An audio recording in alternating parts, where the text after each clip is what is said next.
Hello everyone, today we had one of the biggest updates in Marvel Snap history, and with that comes the release of a brand new game mode, Conquest. It comes with a pretty significant change in balance for cards like Galactus, and with every client update or client patch, there is a new set of data mined information. And so my big blanket umbrella disclaimer is that these stats, these abilities, these variants are all data mined and they are subject to change before official release. Some of them might not change at all, some might change a little bit, and some others may change drastically before they're officially rolled out. And so we're going to be using the article on snap.fan to look through the different data mined information. It was written by It's Guess Gaming. If you want to dig into this article further or any of the cards further, I'll leave a link to it in the description below. But jumping straight in, we have the new cards section. The thing that I get the most excited about is the potential addition of new cards and thinking about how they can impact the game, how they can impact the balance of the game, and just how fun these cards could be once they're released. And so the first one we have Loki. He is changed again. He used to be listed as a 0-cost card that had the honor reveal that you would switch hands with your opponent. This has been changed. He now has a little bit of a rickroll. There's a couple of cards that were added into the patch that go through the text a little bit of a rickroll.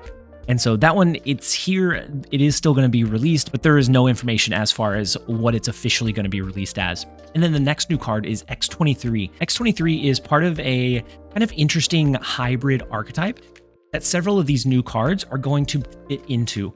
And so they can either be discarded or destroyed, similar to Wolverine, but with multiple resources that do that. Maybe there's room to do an archetype or a build around both sets, both discard and destroy, and find a way to make them work in harmony. X23 is a 1-cost, 2-power. When this is discarded or destroyed, you're going to regenerate it at a random location, and you get +1 energy next turn.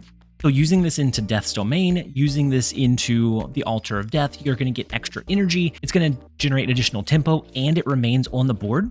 And so for a destruction deck, over the course of the game, not only are you going to be buffing up your null, you're going to be helping discount your death, and you're going to have extra energy every single turn.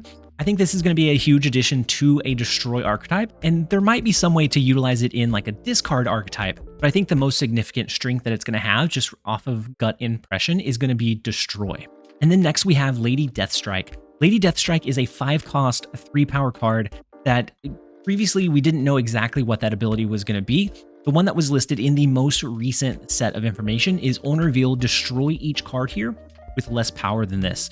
So it's been a very long time where we've had absolutely no counters to cards like Dracula, something where normally it's going to be 9 or more power after the game ends, but you have no way to destroy it or proactively get rid of that card like you'd be able to with something like a Shang-Chi. This is going to be able to take care of that. You're going to be able to play it, it's going to take care of goblins, it's going to destroy low-cost things in that location, and then of course it will also clear out Dracula, which I think is going to be a huge hit to discard. But they do have some resources that are coming in, so hopefully we see an evolution in discard where it's not so set on just such a linear path, and there's multiple viable play lines. Next we have Silver Samurai. Silver Samurai is a 4-cost, 5-power. Each player discards their lowest power card from their hand. This will work well with the card that we're going to be covering next, but it will also work to enable things like stature. So maybe we don't have to rely so much on just Black Bolt. We have that kind of mid-range card. We can also utilize this in maybe a Hela build to discard a high cost but low power card. So something like an Iron Man now becomes a targeted discard instead of it just being random. And so I think there's some pretty cool applications for Silver Samurai, plus it's going to negatively impact your opponent as well. And I think there will be some really cool shells that will be able to put this card in. At 4 cost, it will synergize with Zabu. If Swarm is your lowest card, you could use this maybe in tandem with a Wong to do some kind of crazy collector destroy deck. And I think there's some pretty cool ways to slot this into deck archetypes that are already pre-existing. So I think there will be some really good applications to this. The next new card that we have is Daken. Daken is a 3-cost, 4-power with an on-reveal ability of add the Muramasa shard to your hand. And so this shard is going to be a 1-cost, 1-power card that has the ability, when this is discarded or destroyed, double Daken's power. And so if you use Daken into a Wong location, into Kamar Taj, there's a chance that you're going to be able to discard 2 of these shards, and in the process doubling a 3-cost up to 8 or up to 16. And even if it's just an 8-power card, if you're already running some kind of destroy or destruction deck, I think this is going to slot in incredibly well. And so this is another one of those duos that could be used in Destroy, it could be used in Discard. There could be maybe a place for it in both, kind of like the Wolverine that we have right now. But I think with all of these resources, once they're accessible to most of the player base, I think we're going to see some really cool ways and applications for these cards. And with power potential of a 3-cost 16 or even more, if you get really, really cheeky, we have the energy generating card, which is a 1-cost. We have some really good potential cards that I think are going to shift up the game quite drastically. Now, most of these cards should be for not next month, but the month after. So we're looking at August season pass cards. Most of these should be released around that time. Loki is the exception. I'm not sure about X23's release date, but the rest should slot in around that same time frame. And so it makes sense that they kind of synergize together. We have a quick glimpse at some of the card backs that are going to be added. We have a pretty cool Stegron one. I do like the Daken one. So for the Daken season, I like the Infinite one. I like the way that it has a slight hint of gold, but it's not predominantly gold colored. We have the X23 and the Death Mech, both of which I think look fantastic. Then we also have some variants that are going to come along with the season pass. So we have the Daken, which I think, as far as a season pass variant goes, looks pretty solid. We have Iceman, which I've been looking forward to this variant for quite a while. And then we have Magneto as well. I wouldn't put this among my top Magneto variants, but it is a pretty sleek one, especially if you only have the base or a pixel. This one I think slots in really well if you're already going to be buying the season pass. And then looking at the new locations. And so I assume that this is a placeholder art, but it's kind of funny that they added this in to be datamined as this. It looks like a paint document that somebody drew of Mount Vesuvius, which the ability of that one is players can't retreat after turn 5. To me, that location is incredibly scary because then I assume I'm free to snap on turn 6 and the opponent can't do anything about it. Whereas before, it doesn't really make much sense to snap on turn 6 because most of the time that's going to encourage a retreat or it increases the stakes more than it's worth unless they have a very good, solid finisher. Now you can increase the stakes on that last turn and kind of lock them into it. So I'm curious. I'm worried about Mount Vesuvius. The next one that we have is Yashida base. This one has the ability at the end of the game, destroy the last card to get here. So if you're running a destruction deck, if you're running something that runs like a Nimrod, you might be able to utilize this in a pretty cool way to place a card that you intend to get destroyed, and then it'll bounce somewhere else or bounce to multiple lanes. Or you could use it in a way to maybe like pull the opponent's card. And if you had initiative and they didn't, then whenever they play would be the last card to arrive at that location and should be the one that gets destroyed. I kind of like the way that this one is designed. It adds a strategic element without being overbearing on the overall game. And then the last location that we have is the Valley of the Hand. This location is after turn 5. Your destroyed cards are revived here. So if you're running a full destruction deck, this location gets really scary really quick. Because if you're destroying a bunch of low cost, low value cards, and they all pop back into Valley of the Hand, and your location is full after that with, I don't know, squirrels, that doesn't leave much play around potential unless you drop a Killmonger on the last turn, but you don't really want to be doing that on turn 6. So this one really scares me for full-on destroy decks. But for other decks, I don't think it'll be much of an issue, and I think there will be some ways to design a deck that works incredibly well into this location. So decks that only have like a small amount of destruction in them, I think will benefit pretty well here. And then we also have several new bundles. A lot of the prices for these bundles aren't yet known, but we do get a glimpse of the date range that these will be released.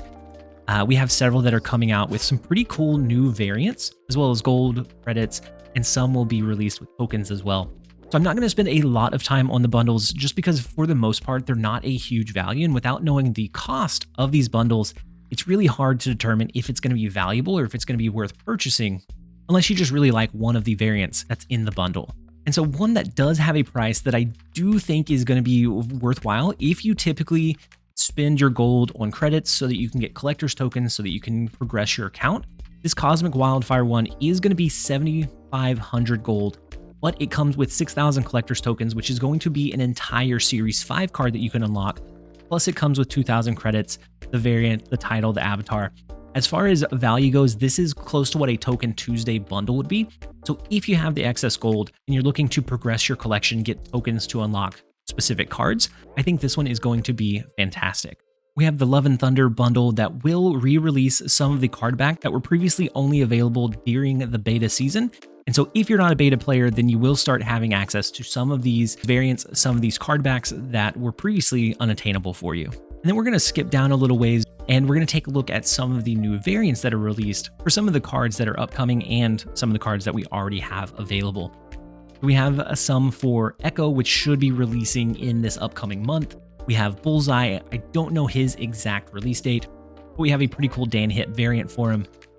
We have some really sleek looking variants. Snowguard with the best variant of the game that you'll never ever see. We have several for the X23. I've noticed that cards are starting to release with more variants kind of in the pipeline than they were previously. We have some really cool looking variants for cards that we have already been released. So we have Shocker, we have Lizard, which I think this one is adorable. We have the Falcon, we have Mirage, which is another upcoming card, several for Daken. We're gonna breeze through these really quickly, but a lot of these are so solid looking. I mean, this Morph variant looks fantastic. It's so unfortunate that you'll never see it, but it's a pretty sleek variant. If you ever got to see it on the board and people ever ran Morph, I would definitely advocate for this one. We have a couple new cool ones coming for some of the other cards. Some of the favorites like Khazar, we have Miles Morales, we have one for Red Skull, a World of Warcraft Horde Orc looking Hulk, which I mean, as a previous World of Warcraft player, I would buy this one. This one, I would definitely rock this one. Yeah, overall, I think the variants that are added look fantastic, and I'm most excited about the new cards that are coming to the game. What are your initial impressions? Are there any of these variants that just stand out as the ones that you're absolutely going to buy no matter where they're placed, whether it be Ultimate variant, whether it be in a bundle? There's a few that I see that I could see picking up for cards that I play a little bit more often than others that are available. But overall, I'm a little bit scared at how many bundles we are starting to see. I get that most of them are just kind of variants. Some of them are avatars, kind of credits. It's a lot of bundles. Like if you're looking forward to having very many of these variants, it's going to get really hard to keep up really, really quickly. And so I'm okay with like the Token Tuesdays, but it seems like we're going to have a new variant every few days, which if that is their biggest way to incentivize the game and monetize the game versus like the card acquisition side, I'd be okay with that sort of shift. I know that they hinted at changes to the card acquisition system. Hopefully they follow through with that, where it is something where we're leaning more towards paying for cosmetics and variants versus needing to use that currency to progress our collections. And so what do you think of the upcoming cards? What do you think of the upcoming variants? This is one of my favorite things about each patch in Marvel Snap is that we get access to some of this future stuff that we don't have access to or we didn't know was coming beforehand.